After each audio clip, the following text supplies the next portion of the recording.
Good morning to all you smiling faces. It is literally 2 years later after we installed this water feature. I came back to show you guys what it looks like with the water feature maturing, water clear. You know, it was muddy the day we finished it up, so can't do beauty shots then. Just drop your questions below. I'm gonna cut to the B-roll, but then I'll be following up with the comments for the first hour or so after this video goes live. So if you guys have any questions, first hour, it's your chance to talk. I'll just mention before we cut to the B-roll how these water features are so unique.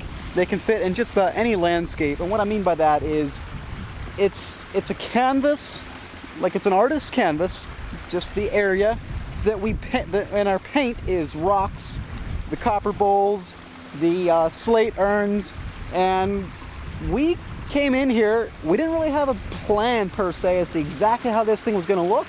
We just knew the pieces we had to work with, and we just kind of formulated as we went, you know, had it in our mind's eye. We were holding the urns here, holding them there, until we kind of like, yeah, I like that composition, this looks good, let's go with it.